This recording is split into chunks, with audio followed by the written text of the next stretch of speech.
Nelson mentioned this in his page 85. He said, real estate is great, but the problem with real estate is that it's not liquid.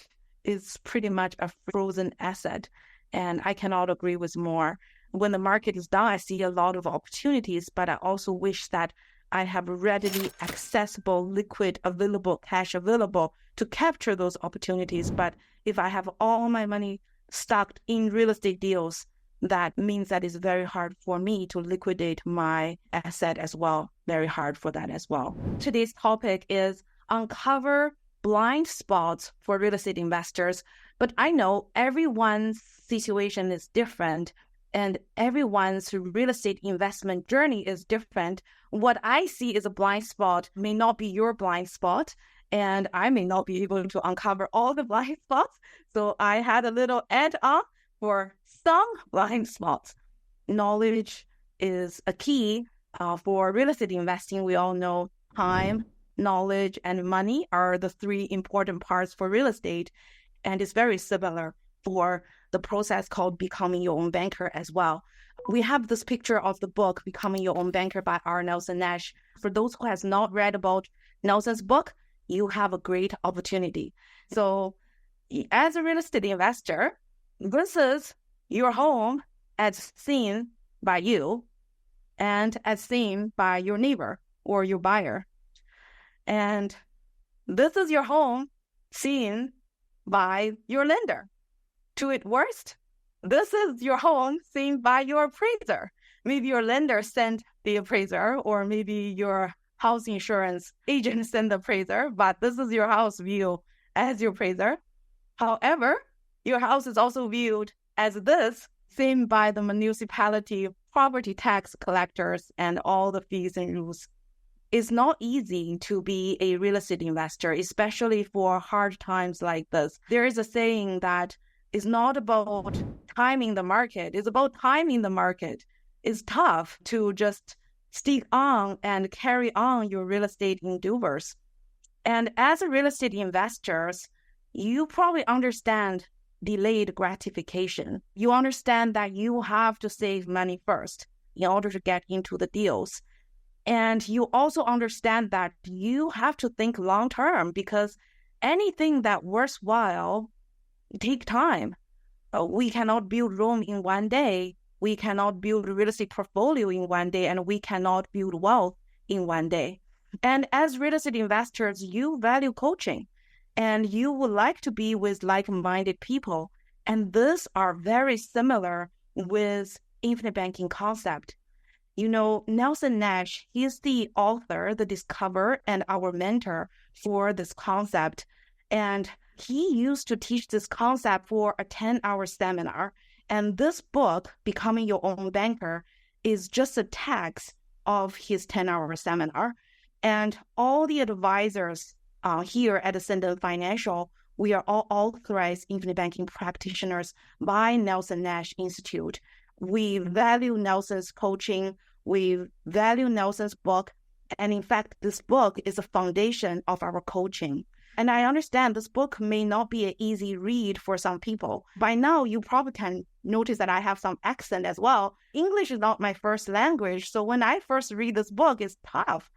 But maybe give it a second read. Because the second time when I read this book, I had a lot of aha moments. And even till this day, we read this book many times. And for Ascendant Financial, our advisors meet once a year at least. We're going to listen through the whole 10-hour seminar that Nelson did. I want you to share a couple common, frequent asked questions by real estate investors. And through those questions, we can see what are some of the blind spots that real estate investors, it's harder for us to see. We're also going to spend some time to talk about the tool and how does this tool works. So if Nelson's here today, if he is going to give today's webinar, the first thing he will say is, it's all about how you think.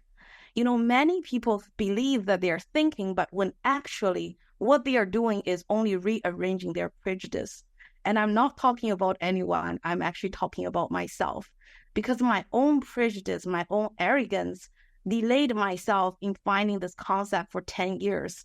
As a real estate investor, I pay attention to a lot of different things, but I totally neglect this concept. And I also really like this quote from Arthur Schopenhauer. He said, all truth passes through 3 stages. First, it is ridiculed. Second, it is violently opposed. And third, it is accepted as self-evidence. What we want you to do is to have an open mindset and have a learning mind. And just every process begins with speaking the truth. Most common question that asked by the real estate investor is, what is the rate of return? What is the yield of your program? Does that sound good? Yes, because savvy real estate investors are very good with math and pro forma, and they pay attention to the average rate of return, annual rate of return, cash-on-cash rate of return. But what I see is you have a blind spot. Number one is there is a difference between a what versus a how. Now, when we talk about an investment, it is a what. So it could be a real estate deal, it could be a property, it could be a private lending deal, it could be even stock or GIC. We have to invest in real estate is because we want to fight inflation, I would say. We want a hard asset to grow our wealth. And we do not always have a 5.5% GIC. And in fact, saving may not be the most effective way for us to grow wealth. So as savvy real estate investors or investors in general, we are constantly looking at the different deals that are available for us to grow our wealth. But that is what? That's the objective. That's the target. That's the asset. That's the what. But when we talk about the process of becoming your own banker, it is how. Is it an action? Is it a transaction about how you go about financing the deal? So the difference, the confusion sometimes come from real estate investors is because we actually do a lot of how, the actions to add value to the investment, which commingles it and make people feel like, that's just one of the way that, you can make my investment a little bit better. There's a lot of confusions in it. When we look at a investment, for instance, I'll just use regular or single family rental property as example. There's many ways that this investment itself will earn us a return. There might be positive cash flow that you will get. There will be mortgage paid out or principal paid out. There will be active appreciation. For instance, you will do a lot of rental or value added. A lot of real estate investors put a lot of time, expertise in the deals that they might put in a lot of things called sweat equity to the deals. And then that hopefully will give you appreciation for your investment. And also there's passive appreciation. Over the long haul, the market will go up. In general, real estate values will go up. That's what we hope. And the fifth one I just added in there is also there are some situations, for example, in big cities like Toronto or Vancouver, the cities are growing very rapidly. They might change the land use of your property and you might have a rezone. And that's a jackpot for me. I can never count on that. But sometimes that happens. Then your real estate, your land value increase quite dramatically. But having said, this is just a rough estimation about how you can get different returns and gains, capital gains and appreciations from your investment. But what I want to distinguish is there are part of this effort that you can control. For example, maybe you have a lot of experience, you can self-managing your property, you gain a little bit more positive cash flow. Maybe you are very handy, you can do a lot of, you can do a lot of renovations yourself, and then that will add in a lot of positive cash flow as well. But what I wanted to say is there's also a huge part of the growth of your investment are out of the control, which is depend on the market condition. Real estate value goes up, real estate value goes down, and also interest rate goes up, interest rate goes down. 2 years ago, if we have this conversation, nobody's paying attention to this because we're having a 1.5% interest rate. Nobody's thinking about What if the interest rate goes to the other way? So a lot of the returns, the investment returns, are not in our hands, but it is what it is. What I wanted to say is when we talk about the process of becoming your own banker, I want to extract the investment itself, regardless of what you put efforts in or regardless of it is based on the market. Investment growth is what it is. We have to put that aside.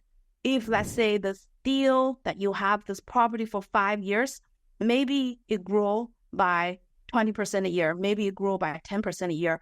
That is what the investment can do. But when we talk about the process of becoming your own banker, we have nothing to do with the investment return. Putting that aside, what we are looking at is how this process is about how you go about funding the deal or go about getting the deal. Is it through your own cash? Is it from an institution lender? Is it from private lending? How do you raise capital? But what we wanted to say is by adding a process with whatever you were already doing, the process of becoming your own banker can help you.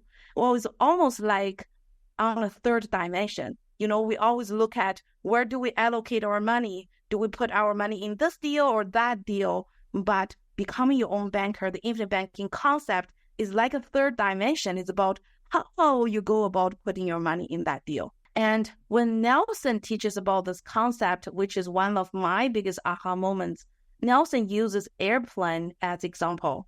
So Nelson said, we all familiar, and this is in his book, page 18. He said, we all care about the speed of an airplane.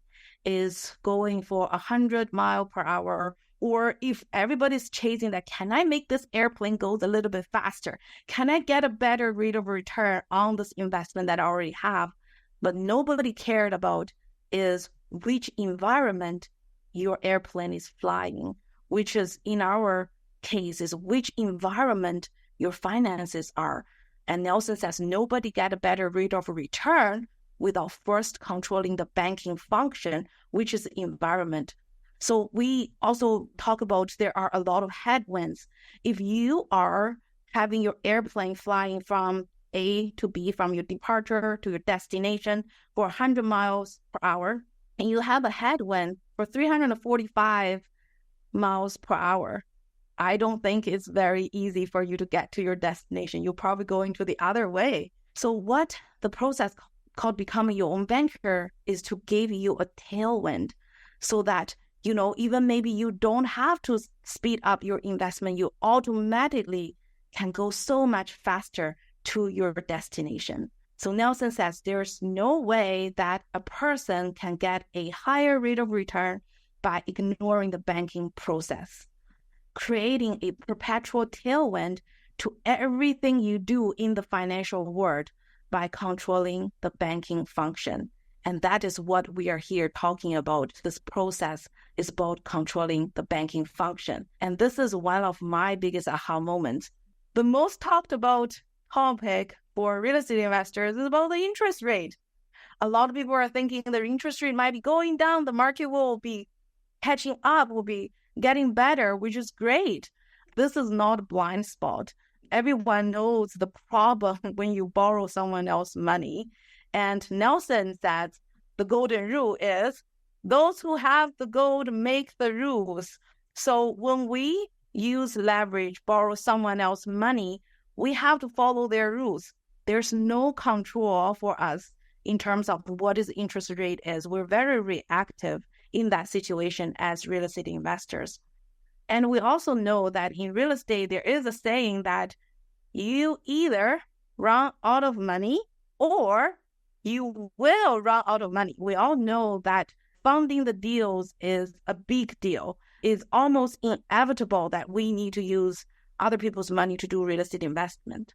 However, we also know many of our coaches here and many of our clients and many people out there, maybe they are doing real estate very passive and they may really enjoy this environment when the interest rate is high because they are on the other side. They are the lender and they are quite enjoying getting a higher rate of return, pitching in those deals. This is something that really hit me very hard. I want to ask you this question.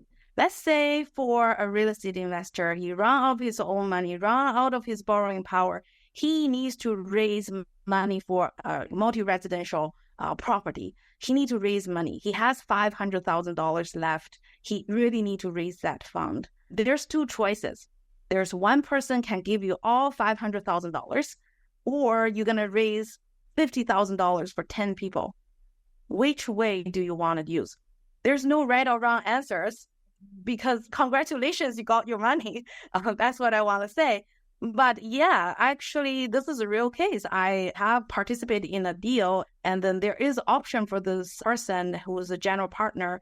He can get someone for all the money, the remaining money he needs to raise, but he chooses a 10 person for $50,000 each.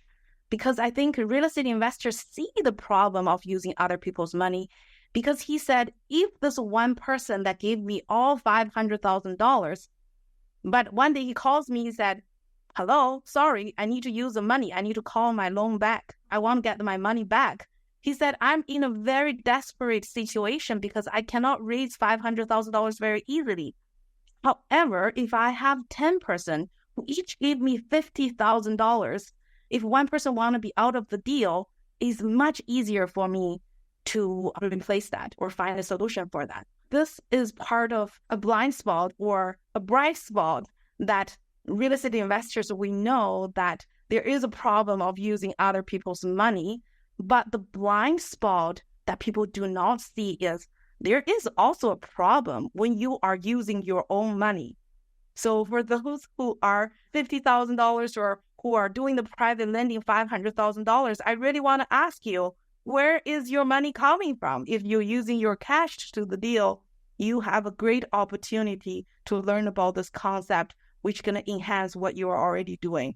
But for those of us that we may not have a lot of money to do only passive real estate investing, what you can do is you can look at the down payment. So maybe the question is, how do you fund about your down payment when you want to go for a deal?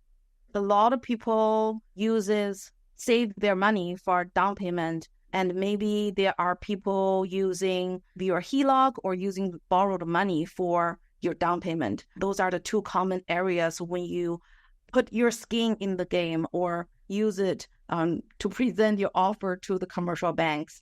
And then we see there is a problem when you put up your own money for the down payment or when you borrow someone else's money for down payment, because we see that your positive cash flow comes directly from how much your down payment you're putting in.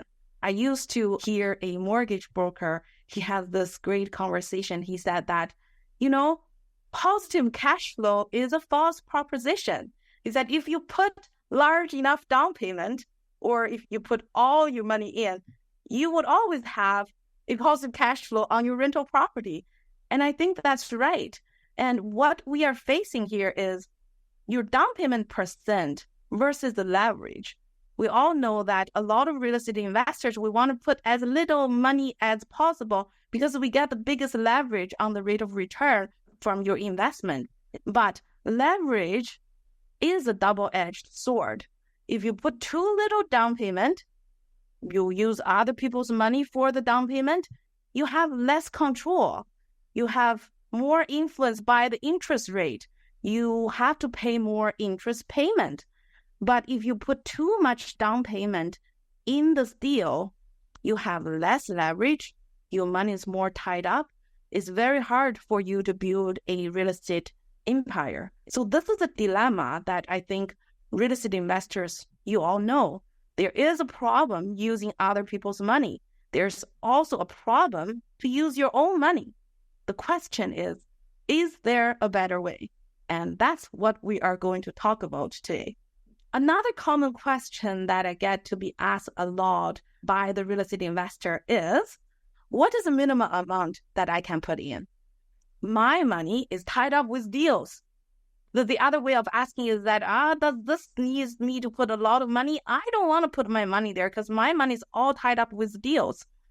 So this shows the blind spot number 3 that in my presentation today is not about location. Location is about the location of equity, the location of equity, the location of equity. Imagine this. If a savvy real estate investor have all their money put into different areas, so he has equities in this house, have equities in this apartment building deal, he has some equities goes into maybe some like stock, drip, other paper assets as well. Is your money resides with you, or is your money resides between the walls in your real estate investment problems? And that's a blind spot that a lot of real estate investors do not want to see. Savvy real estate investors do a great job diversify their portfolio, but when you have your money tied up with a deal, your equity is not earning you any money. How much percent is equity earning for you? The deal that you have is earning you X, Y, Z percent of rate of return, but your equity is stuck in the walls. It brings you 0% of interest rate of return. You know, if you have a business opportunity and this business opportunity requires you to put down a large sum of money in the deal, and they are paying you 0% for this deal, are you going to participate in this business opportunity? Of course not, because all capital has a cost, and your own equity that's stuck in the deal are not earning you any money, and that is a problem. That is a blind spot. But however, whenever we sell this property or we get this funds back, real estate investors are so savvy. We're always looking for the next deal. Without this money back to my pocket long enough, I'm putting this money, deployed it to another deal. So here is a problem, that you are working hard to save your money, and you accumulate enough money to move this amount of money for a real estate deal. So the money goes to the deal. Your money, your bank account goes to zero. What you need to do now is you're going to start to save your money again, or you're going to wait for all this time for you to get your deal refinanced or sold or complete the project, get these funds back. But when you get your funds back, you are only at where your money was before. In case, if we just look at your money flow, you're going backward. You are only at where you were before. Your money is not growing for you. The deal is bringing you extra money, but your money is gone from your system. So this is the blind spot that I see a lot of real estate investors have a hard time understanding, because Nelson said, we are all using borrowed money. Even if you use your own cash, it has capitals in it. You still have to pay interest. You lost the opportunity that this money can grow for you. It is the case when you save money, you spend and save again and spend it. It looks very similar when you borrow someone else's money and you pay back that money, and then you're going to borrow money again, pay back that money that you deployed, and do that. Both ways, we're ending around zero. Both methods are permanent transfers of money away from you as real estate investors. Every payment that you make is a deposit into someone else's bank, not in your bank. This money is gone. Nelson Nash says, the very first principle that you must be understood is that you finance everything that you buy. You either pay interest to someone else. When you borrow someone else's money, you have to pay interest, or you give up interest that you could have earned otherwise. So when you use your own money, you also gave up interest. There's no exceptions. And the whole idea of the process called becoming your own banker is to recapture the interest that one is paying to the banks, other financial institutions, other people for the major items that we need during a lifetime. The whole objective is to keep the capital growing within your family. And that, I'm going to bring up the blind spot number 5, is real estate investors. We are constantly interrupt the compound growth of your money. In fact, that you may not realize this because you never had this money within your system for long enough to see the growth. You wanted to grow your capital uninterrupted, constantly, compoundly. So I'm going to use this calendar for 31 days. And we're going for a very extreme example. We see that you're going to have a cent from day one, and your money going to double every day. So the problem is that you cannot spend the money and still have the money. You cannot eat the cake and have the cake at the same time. So that's what the constant compounding that we want to talk about. So let's say the first day, day number one, you have 1 cent. You're going to double every day. The second day become 2 cents, 4 cents, and vice versa. So it goes down at day 31, you will end up with $10,737,000. But the day 30 is used to only have 5 million and change. But at 31, you got over $10 million by just double your penny every day for 31 days. Now, here comes the problem. Real estate investors, we need to put the money in a deal. Now we need $20,000 to do a deal. So what do? We're going to withdraw your money for the $20,000. You can add a zero, add 2 zeros. I'm just demonstrating a point. Now you're going to take all the $20,000 and put this money on the deal. Does it sound familiar? So what happened on the day 23 when you do that? Now you only have $1. You start from scratch again. And by the end of this 31st day, this month, now what shows in your bank account is $2.50, $2.56. So here comes the question. When I use the money, I cannot keep the money continue to grow. But if I have money continue to grow, I cannot access the money. So the question is, at day 22, if someone can learn to do $20,000, so your $20,000 can continue to grow for the rest of the month, would you like to borrow the $20,000 for your deal? Yes, you want. Here is the teaching point. Anything that when you withdraw the money, which we all do in our life, any interrupt of your compound growth is permanent. You can never get to that point. That's why you wanted to become the banker and the bank owner. You don't want just be getting this money. You wanted to have this money continue to grow where you can borrow the money and still do the same. Is it possible? Become a wealth creator by using the infinite banking concept. What you wanted to do is grow your own pool of capital uninterrupted compoundly for all the deals that you may have for the rest of your life. But while you wanted to use the money, you are going to become the bank and the bank owner at this time. You're going to borrow against from your system and achieve whatever you are already achieving in life. So this is what Nelson teaches. You need to become all 4 characters in the financial play. In fact, many of us don't even know there's 4 characters for the financial play. You work very hard.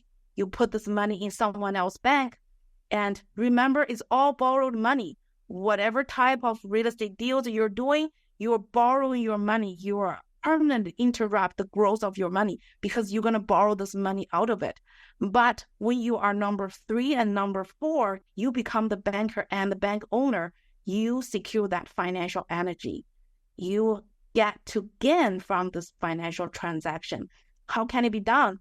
Nelson said in his book, he said, find a way to get the warehouse of wealth starting as soon as possible. It cannot be done overnight. It must be done incrementally. The earlier one starts a policy, the longer it is in force, the more efficient it gets.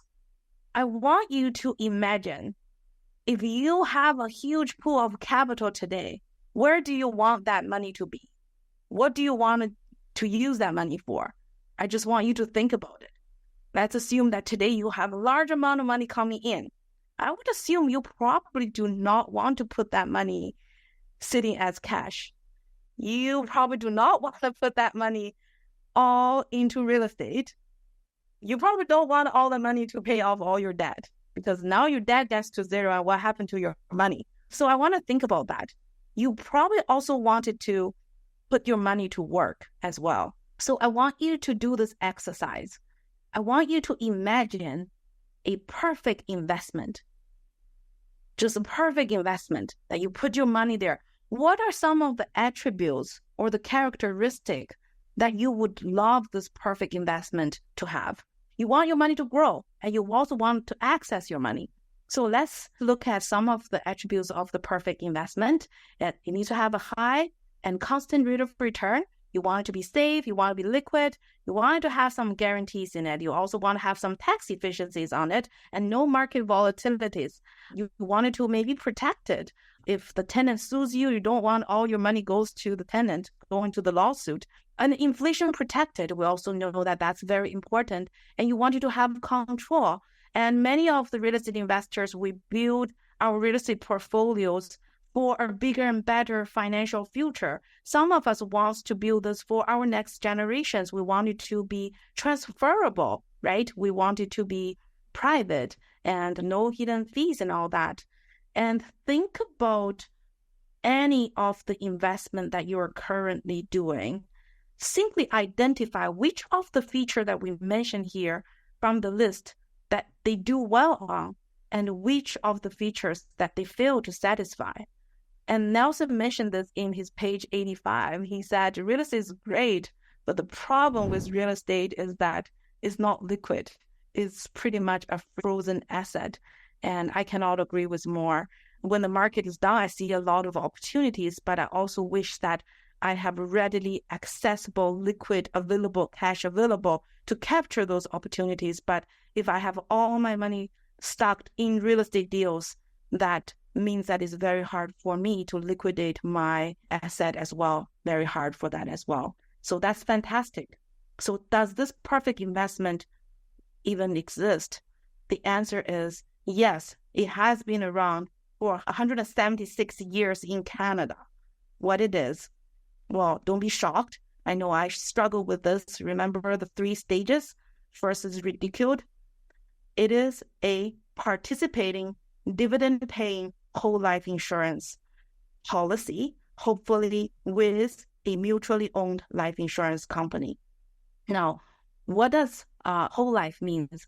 Whole life means that you're life insured for the whole of your life till age 100.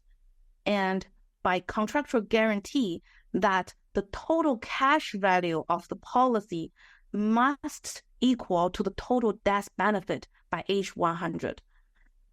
Every day when you age, your total cash value has to rise, and whatever is being grown, it cannot lose value. So this is a tool, and these are some of the attributes. And have this contractual guarantee that your cash value has to grow to be the same as your death benefit. May I ask who bears the risk? Is that you or is it life insurance company? If your answer is life insurance company, then congratulations. And life insurance company has been around for a long time, and they have a great track record of growing profit. Think about if you have a large amount of money, where would you like to put that money? You probably want to put some money in bonds that are nice and stable. You might want to put some in equities that generate great, guaranteed, engineered payment for you. And you might also want to invest in real estate that brings you great positive cash flow. And this is just one of a snapshot of one of the life insurance company. And when you put premiums into the policy, into the participating account, how they are growing the money for you to fulfill their contractual guarantee. Isn't it wonderful? So another blind spot sometimes people ask is that, okay, so this is just about life insurance. This is just about the life insurance that you're just going to borrow from it.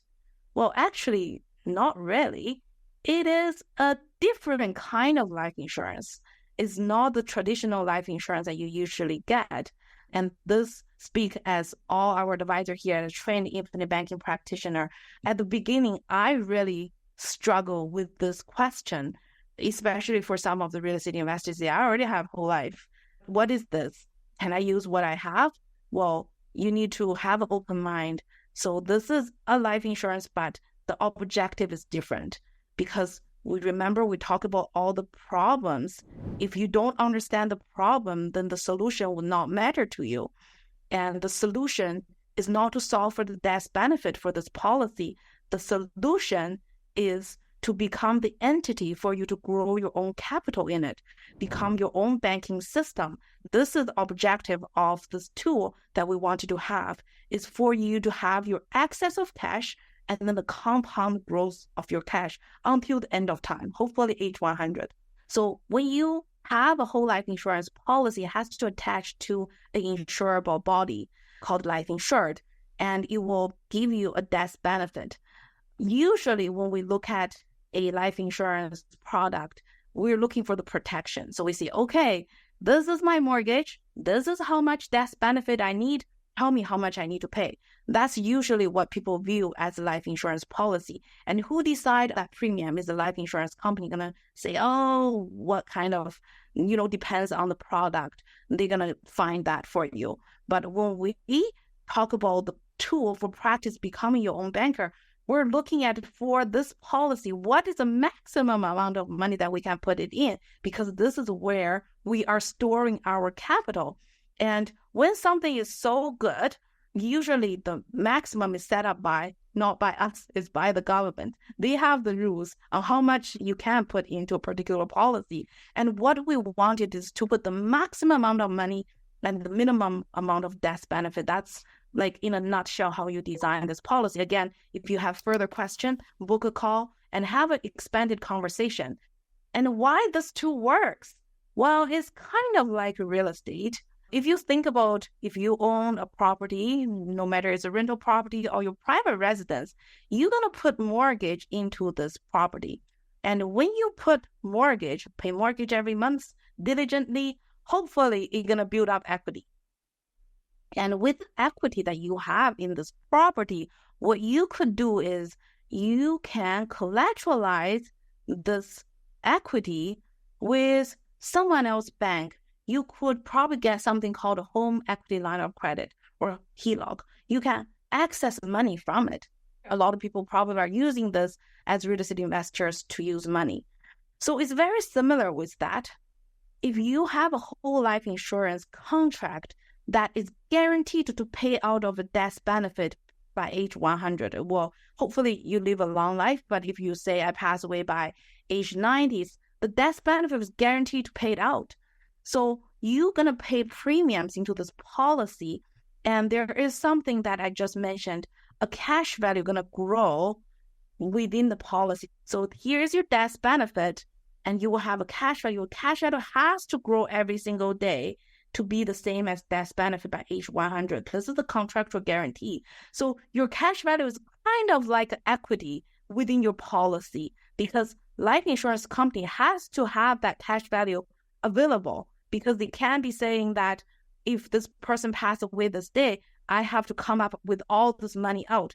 They kind of have to put a reserve fund to start accumulate to pay out this money that will guarantee to pay out.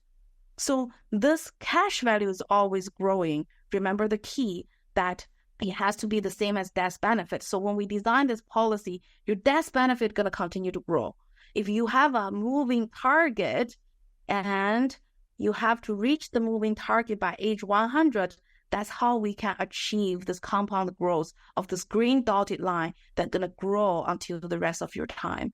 So when you wanted to access money, it's very similar with access equities in your house. Anytime you can access up to 90% of your cash value, which is 90% of this dotted green line, by using your cash value as a collateral. But the lien, what is the lien now? The lien is your death benefit, because life insurance company going to outlive us. They've been around for 176 years. If something happened to you, the death benefit will pay out, and the death benefit can wipe out what outstanding loan and interest that you pay. So life insurance companies willing to lend you up to 90% of the cash value. However, if you have a house, if you want to collateralize your house equity to lend money out, what is that lien? Well, we all know that if you wanted to borrow money out of your equities in your house, you're going to go over a lot of lenders' documentations. Remember how your house is viewed as the lender? The lender is going to ask you a lot of questions. You probably cannot get away from all that lengthy documentations to apply for qualification to access the equities in your house, because the underlying lien when you borrow money from your house is your income or your other assets. But when you borrow money from your life insurance policy, you use cash value as a collateral, your lien is very safe. Your lien only go up one direction, and whatever being grown will be locked out. But with the house as a collateral, your equity might go up, might go down. We all experience that, right? So who is a banker in your life, and who has the control, and who makes the rule? When you use a whole life insurance policy as a tool that you can access up to 90% of your cash value with no question asked as a policy loan, that's how you can have your money growing, but you can still access money from that. So Nelson said, this actually should not be called a life insurance policy. He said, this is a misclassification, and I totally agree with this. He said, this should not be called a life insurance policy. It should be called a personal warehouse of wealth system, but with a bonus death benefit. And I love that. So what we wanted to create is your money that always growing uninterrupted and compounding within your system, with your wealth system. And at the same time, you become the banker and the co-owner of the bank, and you can collateralize and you can borrow money from it. You become all four characters of the financial play. It's very similar with a line of credit. You can access money and pay it back, but your policy is always growing. Remember the financial tailwind. Remember the financial environment that you are in. When you use a home equity line of credit, your line is flat unless you requalify. And when you use a home equity line of credit, we pay the interest. Who gets the interest? Someone else bank, right? But when you use this system, you borrow against it using a policy loan, the interest goes to the life insurance company that is mutually owned between all the participating policy owners. And you can have your money always growing, and you can still access to it. And you also have bonus as a protection on that. So wealth has got to reside somewhere. Where would you prefer to have it reside? And on page 85, Nelson says, a free contract with other free persons, life insurance companies as well. From this basis of financial operations, you can do any of the other things in life that you desire, which certainly includes real estate investment as well. And we're going to dive into 2 case studies. And so the first case study that I am going to walk you through is my client. Let's just call her Tina. Tina is very young. She's in her early 30s. She works in a film industry. She works very hard, and she's a very savvy real estate investor. She wants to build wealth. She doesn't want to do what everyone else telling her to do. So even though as a young age, she already acquired 3 real estate properties. Now, one of them is with his family as well. So he's kind of the first person in the family that encouraged the family to do real estate. So I met her at a real estate event. She immediately bought the book, Becoming Your Own Banker, and we just booked a call in 2 weeks. She finished reading the book. She's blown away. She said, Jinjin, this is something I want to do, and I want to build my capital within the system for my future real estate endeavors. So we actually started policy less than 2 years ago, but with the policy, some policy we can backdate the policy. So she already paid the premiums for 2 years. So when we started the policy, she looked at her finances. She said, okay, I feel very comfortable to put in $6,000 a year into a policy. So $500 a month, that's her comfort zone. But going through all these implementations and the coaching sessions, she said, because we have an enhanced design that can bump up, she said, you know what, I really wanted to try harder to prioritize my spendings. I wanted to really achieve this $10,000 a year. So very good. She has been putting policies for $10,000 the first year and $10,000 the second year. Now, lately, I received a call with her. So I did a policy review meeting with her, and her situation is that because she's in the real estate investment world pretty recently, she hit pretty hard with the rising interest rate, and she faced a very, very tight cash flow situation. And she just be very honest with me. She said, Jinjin, I know this is something I want to do, but to be honest, I'm not able to put in $10,000 this year. I might look at what is a minimum. So for those of you know that when we design these premiums into the policy, there's a lot of flexibilities that you can put in. There is something called minimum required premium. There's also a portion called paid up addition premium, which is a flexible part. So when I look at her situation and I just asked her this question, I said, Tina, are you comfortable with $220 a month? And she said, yes, absolutely, Jinjin. I can even put that money from my own saving. In fact, my car insurance is paying similar monies per month. I can definitely do that. So I said, all right, let's switch your annual payment of your policy into $220 per month. Is that okay? She said, absolutely. Because the thing is, her base premium on an annual basis is around $2,500. So you can pay the base premium annually or monthly. So we're going to take care of that by the life insurance company automatically withdraw $220 from her bank account. That is okay. Now, the other portion, which is called paid up addition premium or PUA premium, she has around $3,500 to $7,500. So Tina has already successfully put in 2 years premiums. So she has a base premium. She put in the $75,000 paid up addition for the first year. She also put in a paid up addition for the second year. She has increased her death benefit. And remember what has a cash value be by age 100? Your cash value has to be the same as your death benefit by age 100. So she already built a pretty good foundation of her policy.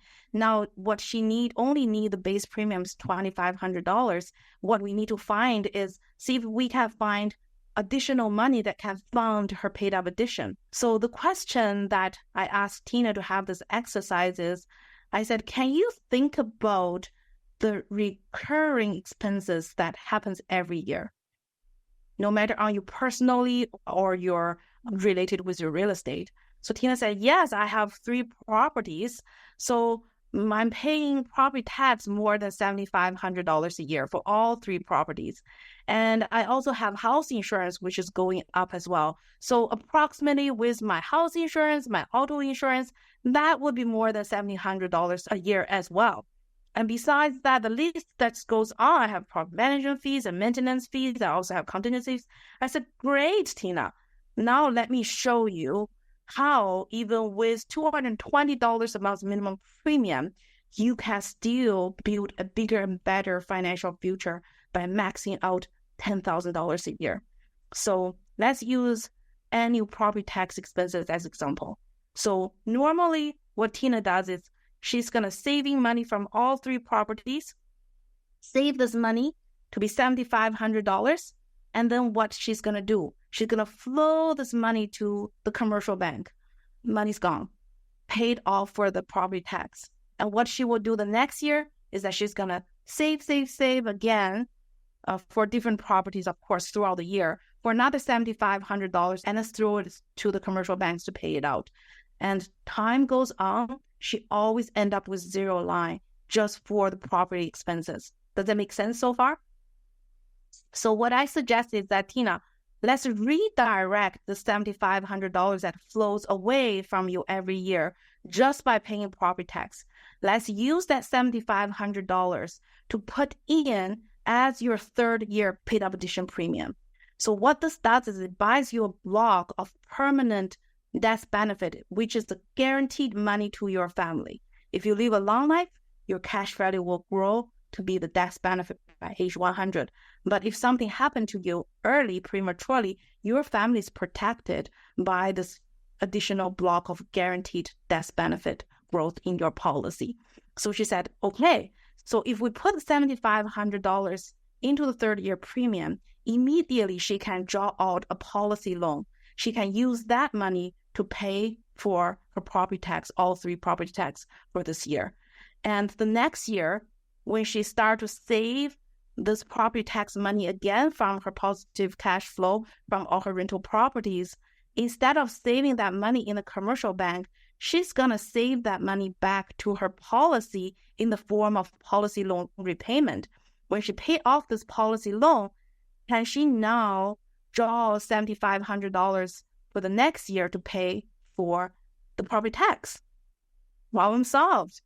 And think about that. The good thing is Tina does not have to come up with all $7,500 all at once. She can do that throughout the year. If she has a property tax due in April for this property, she can do $2,500 first, and she can do $2,500 for the next property later on. She has total and absolute to do that. And this is just the third year.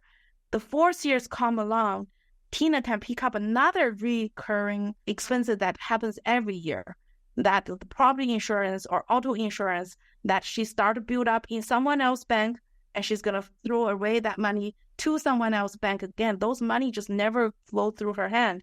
It just flows through her hand. It just comes in and go. So instead of doing that, can she use that money for the fourth year's paid up addition premium? So the question is, does Tina has total and absolute control in the situation? Is Tina able to flow the max of $10,000 to her system for the next few years and build a bigger and better financial future? And also, if Tina's cash flow situation gets better, can she continue to expand her warehouse to grow more capital? So hopefully this short little case study that we did with our client will shine some ideas for you, because Nelson says the only limitation is your imagination.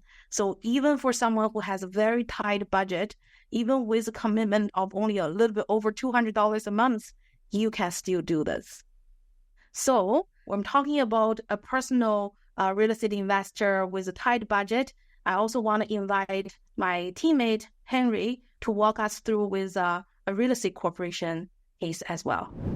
We're going to talk about harnessing and maximizing your real estate portfolio that's inside of a corporation. And we're going to talk about a client of ours. His name's Kevin, and he's age 40. He owns a real estate corporation with properties in that corporation. And his approach to building wealth is to rebuild properties to fix and flip. Now, obviously, this case study you're going to see is for educational purposes and is specifically to his situation. So most recently, he completed a sold a flip deal that gave him capital of $600,000. Now, one of the things related to all of this is Kevin was extremely frustrated. He grew tired of depending on commercial banks, especially when it came to constantly needing to pay even professionals just to put, pay money to them just to put his financial information together. And all of that is because the banks are requesting it if he needs financing on those deals. And that takes a lot of time. So he ends up losing out on deals because getting financing usually just takes such a long time. Now, he decided to do what was best for him instead of doing what everyone else was doing. And so here's the process everyone else follows. You see, he has a real estate corporation, and on the right side, he has his next deal in line. And yet he has a pool of money, which is $600,000 from that deal that he's closed, and that's his liquidity that he has available to use. Now, with that cash, most people will send it to the commercial bank. And when it goes to the commercial bank, maybe you don't have enough for that next deal because it's just so exciting. So what ends up happening is most people would end up getting additional debt to finance enough or bring enough financing to fund that next deal. So that's the sources of money that goes into funding the next deal. This is what everyone else does. So he just decided he didn't want to do this anymore. He realized that there was such a pain point because of the commercial banks. What everyone else was doing was frustrating him. So he decided to do what was best for him instead. He still wanted to invest in real estate and do what he was already doing. The only thing is, this time, he chose to take control of the banking function. He wanted no part of outsourcing his money. He brought managing his money in-house instead of outsourcing it. He doesn't want to count on the bank anymore. So this is where becoming your own banker comes into play. And as you know, over 500,000 copies have been sold. It's really worth your time to go through and read it. Now let's talk about what this process looks like if he decided to take control of the banking function himself. He still has the real estate corporation. He still wants to fund the next deal. This is not going to compromise what he's going to do. He's still going to be able to do what he wants to do. The only thing that's changed is he's becoming his own banker. He's building his corporate banking system. He's cut out the middleman or the commercial bank, let's say. And instead, that is what is being, the funds from his corporate bank is being used to fund that next deal. This is the anti-bank, and this is why it's so powerful.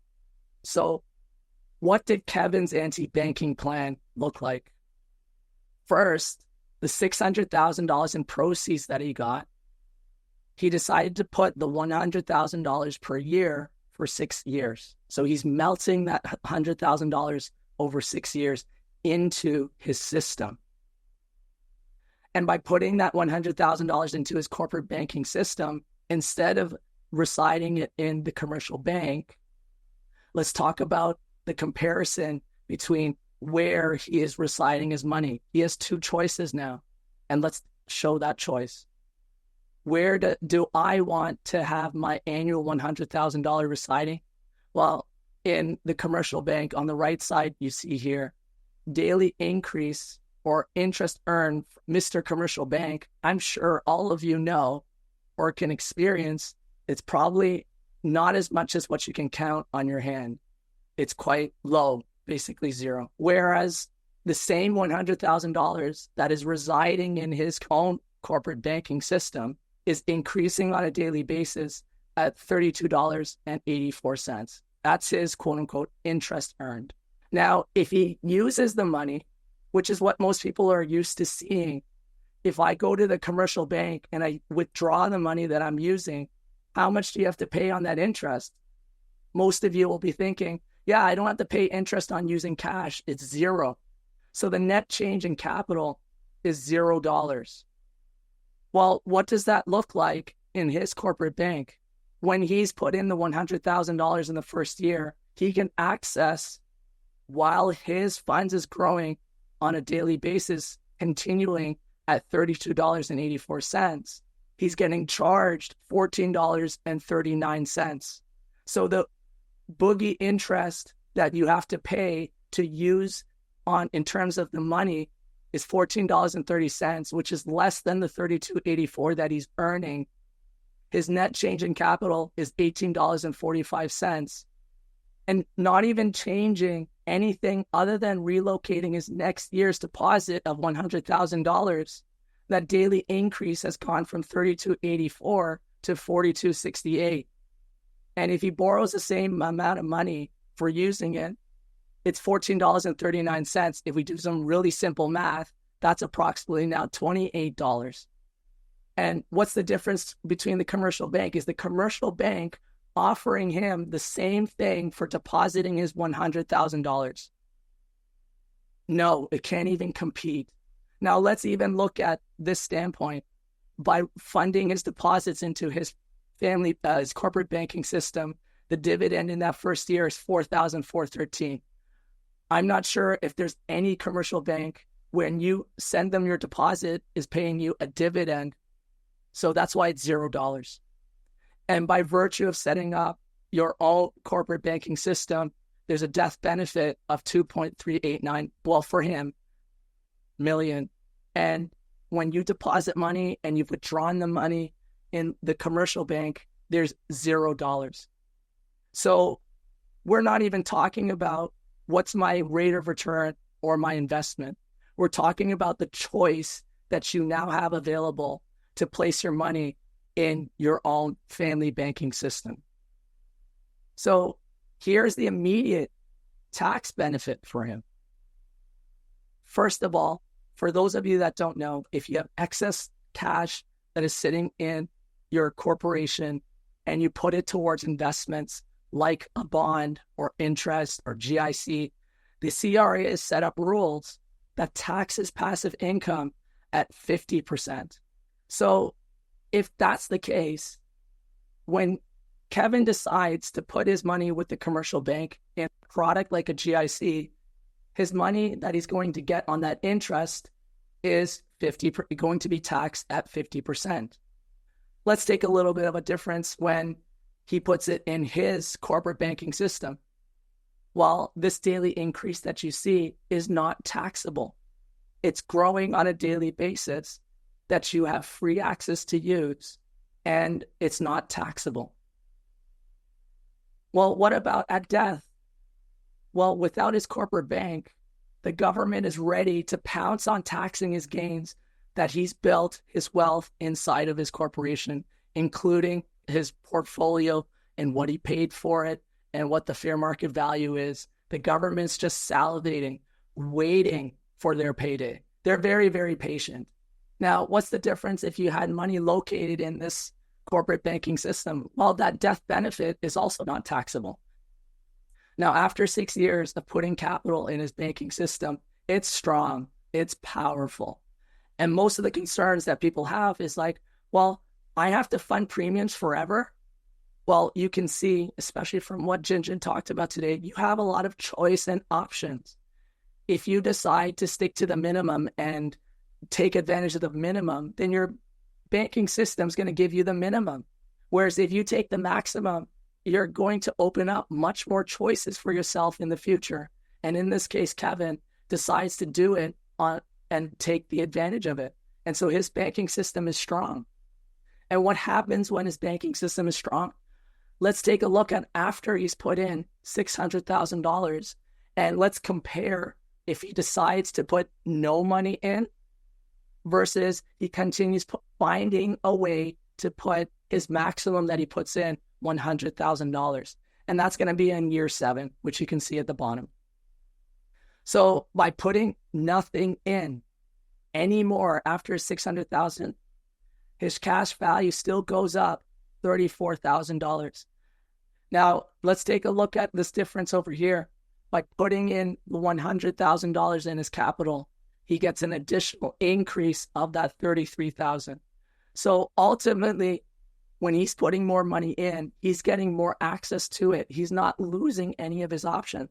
But if he decides to, for whatever reason, to not put any more money in, I think by year 7, I'll still try to have a conversation with him and tell him that he might need a psychiatric evaluation to realize if he's putting money into his banking system and he doesn't want this extra $33,000, I'm not sure. I might need to go over to his home to twist his arm and get something going here. So what happens now when Kevin decides to take passive cash flow at 65? And again, it's still important to really set this up with the right professional. And we're walking with the assumption here that let's assume he dies at 90. Now, in Statistics Canada, the standard age for many males is 85. The only amount of money he's taken away from the commercial bank to move to his corporate banking system is $600,000. Remember, it was always sitting in the commercial bank. He's just moved it to his policy system, which is $600,000. He didn't have to find new money to put in. He just transferred it. He took it away from the commercial banks because they were not giving him the same benefits that he was going to get by leaving it there. So he can tap into his corporate banking system at 65. And just from the calculations that we can perform together here, he is able to receive an annual tax-free cash flow. It's not like CPP. It's not like guaranteed income supplement. It has no implications on your old age security. It's not declared for tax purposes because it's not income. So it's tax-free, $41,000 per year. And if he lives until 90 years old, then this totals the amount of money that he's able to extract out while alive to spend it tax-free is $1,071,000. There's more. On top of that, when he's finished extracting the money and spending it while he's alive, because of how we've designed the system for him, there's still a remaining death benefit of $1.3 million that can be used to bless his family, pay the taxes that he can't get out of, and donate it for charity reasons. It doesn't matter. He has a choice in leaving extra money behind instead of putting his family in a position to pay for his debts or the challenges that he has gone through. So let's show that benefit. $600,000 went in. $2.4 million goes to him and his family or his collective. So doesn't it come to this point where isn't becoming your own banker logically obvious? And there's more. I know this sounds too good to be true, but it's just why this is so powerful. This tool that we use, there's a very special tax code exemption for Canadians. Now, unfortunately, very few tax professionals really have the knowledge, training, and experience around this special exemption. Now, tax professionals are very skilled and experienced around the government's tax code. However, most of the time, they haven't looked outside of the tax code. And that's where we come in to bring in that value. You see, there are two standard ways to get money out of a company. The first way is a salary. And I'm sure if anyone who has a corporation, when you take money out of in the form of a salary, you've got CPP. And just so you know, there's CPP 1, and then newly introduced from the government, there's CPP 2 now. There's EI, there's income taxes, and that's what's going to happen when you pull money out in the form of a salary or a corporation. The second option to avoid paying those type of additional, I'll call taxes, options include doing what's called an ineligible dividend, and that's going to attract its particular dividend income taxes. Now, with the right professionals who actually embrace this concept and truly understand the importance of keeping wealth in the family, they can harness special tax exemption. And it's called the capital dividend account. So what is this capital dividend account? Well, let's use the example to walk through. At Kevin's age, at age 90, there will be a special exemption created in the amount of $6,050,000. And with that right professional, including the component of tax planning and implementing the concept of becoming your own banker, this allows him, his family, to extract $6 million. Option 1 is to come out immediately from the corporation tax-free. It's not stuck in the corporation where the family has to take a salary or the family has to take a dividend and pay taxes to get that money out. So it gets to come out tax-free.